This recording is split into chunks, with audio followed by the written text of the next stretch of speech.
Good evening. Welcome to South Asia Newsline. I'm Lepakshi Khurana. Here are the top stories we're tracking for you on Monday, the 1st of May. Pakistan mutilates bodies of 2 Indian soldiers. Army vows revenge.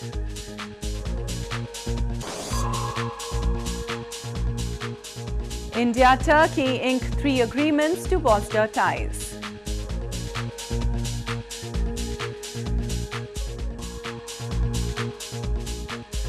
And famed Swiss mountain climber dies near Everest at 40.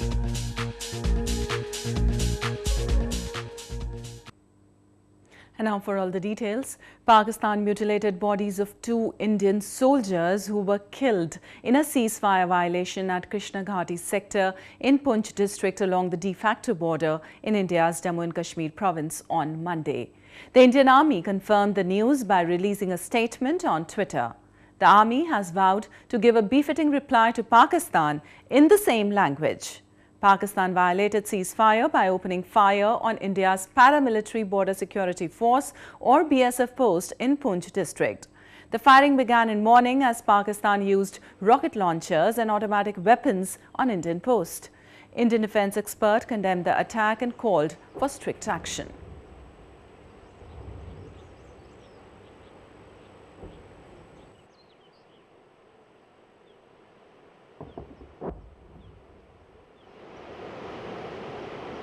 If they mutilated the bodies of the soldiers, I think that is falling to the lowest level of human behavior. I think it's a gross violation of human rights and needs to be condemned in very, very strong words. I'm sure Indian Army would give them a befitting reply. Sir, don't you think it's a violation of BNI? Staying on news from India, Turkish President, who is on a 2-day visit to India, met Indian Prime Minister Narendra Modi in capital New Delhi. Both the leaders held bilateral talks and also delivered a joint press statement on Monday.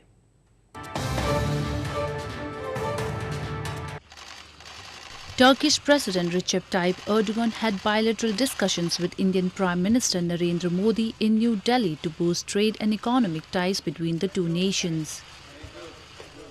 Both the leaders also delivered a joint press statement and agreed to work together to strengthen cooperation both bilaterally and multilaterally to effectively counter terrorism.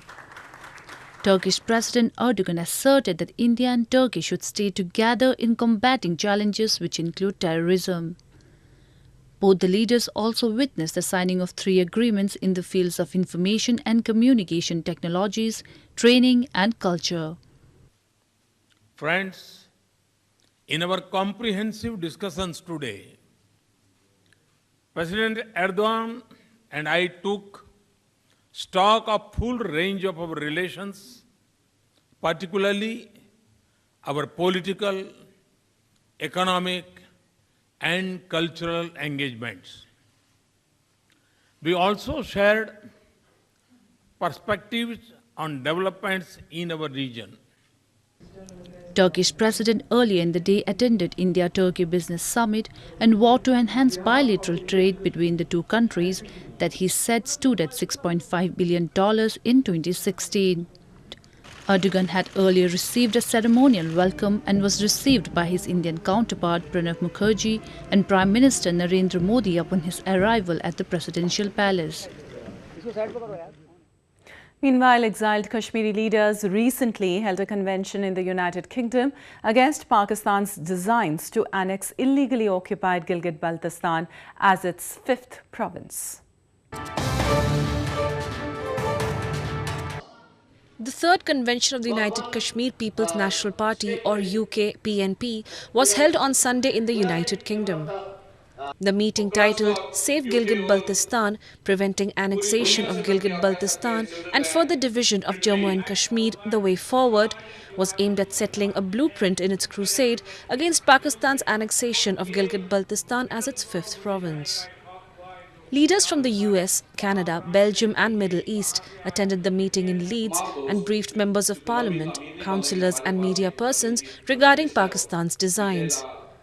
Exiled Kashmiri leaders have for long been fighting for the rights of people in illegally occupied territories of Pakistan and bring the attention of the international community towards their plight. They also highlighted other pertaining issues such as exploitation of natural resources and construction of mega projects in the disputed territories of Gilgit-Baltistan and Pakistan-administered Kashmir. In news from Afghanistan, the Afghan Independent Human Rights Commission said that one of Afghanistan's most notorious warlords, Gulbuddin Hekmatyar, needs to put aside his views and accept Afghanistan for what it has accomplished in the past 15 years. The statement comes after Hekmatyar addressed his first public gathering.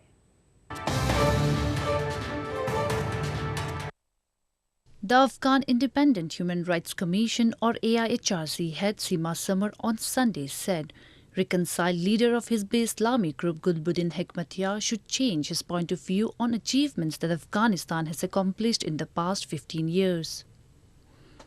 She said that prosecution of those who committed human rights violations in the country was also necessary. Her remarks come after Hekmatyar's return to Afghanistan a few days ago. In his first public speech since signing a peace deal with the Afghan government, Hekmatyar on Saturday called for the Taliban to stop fighting and begin negotiations. The United Nations Security Council on February agreed to drop sanctions against Hekmatyar, paving the way for him to return openly to Afghanistan after being in hiding for nearly a decade and a half. The controversial figure from the insurgency against the Soviets in the 1980s and the civil wars of the 1990s, Hekmatyar is accused of ordering his fighters to bombard Kabul, leading to many casualties besides other abuses. More news from Afghanistan. 2 years after the NATO combat mission ended in Afghanistan, the US Marines have returned to the volatile southern province of Helmand. They formally took over responsibility for a mission to train Afghan soldiers from an army-led task force.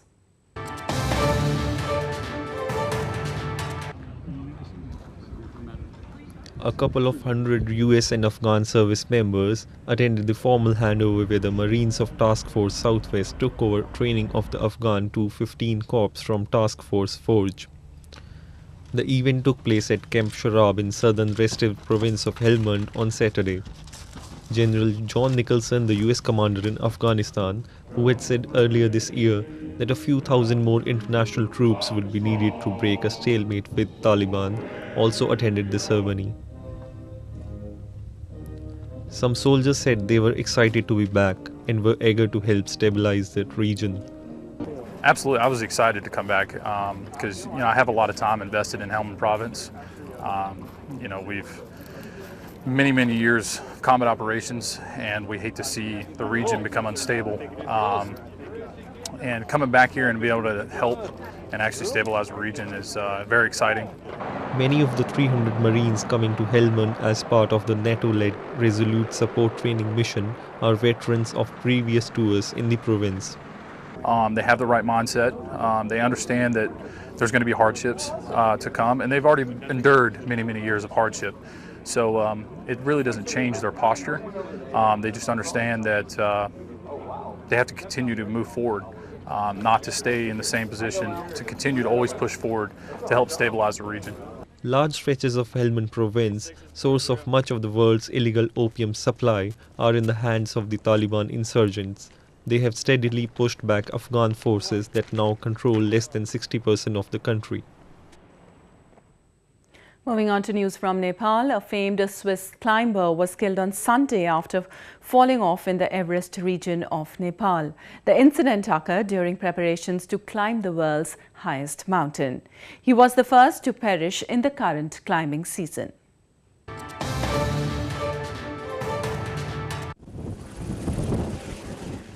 40-year-old Uli Stek was killed after falling to the foot of Mount Napse, a smaller peak in Nepal's Everest region. Stek was in the area acclimatizing ahead of a bid to climb Everest through the less climbed West Ridge route and traverse to Lhotse, the world's fourth highest peak at nearly 28,000 feet in May. A veteran climber of Mount Annapurna in western Nepal, the world's 10th highest mountain, and several others, nearly 27,000 feet peaks, Stek had won several awards for his mountaineering feats. Last year, Steck and a German climber had discovered the bodies of two famed American climbers who were swept away in 1999 by an avalanche. Steck had then spoken about the risks mountaineers face. It's reality in the mountain. Maybe it's dangerous, we can die, and it shows what can happen very easy. Along with two other European climbers, Steck was involved in a brawl with Sherpa guides over fixing ropes in 2013. The altercation, which forced the climbers off the mountain, drew international headlines.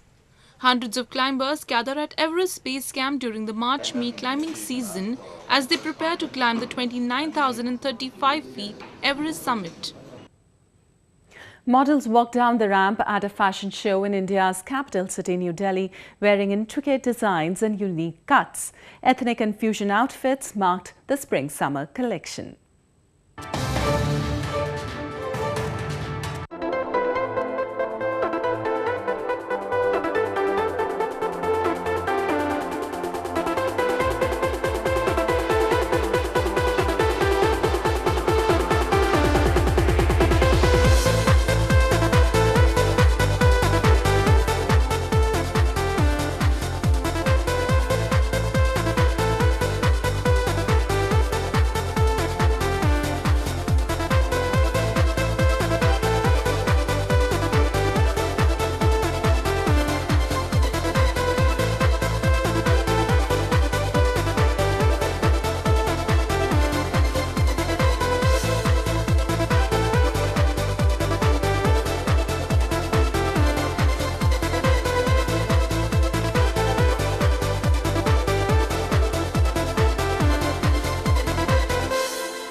Well, that's the way it was in South Asia this evening. Before we conclude, the top stories once again.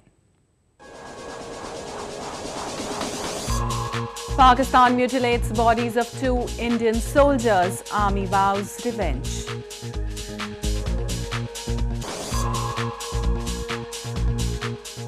India-Turkey inked 3 agreements to bolster ties.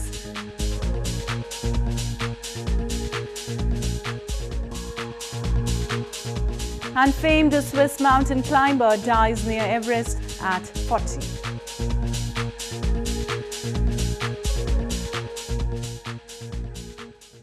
Now our viewers can watch the show on SouthAsiaNewsline.com. You can also visit us on Facebook.com/SAsiaNewsline and follow us on Twitter @SAsiaNewsline. Well, that's all in tonight's edition. We'll see you same time tomorrow. Good night.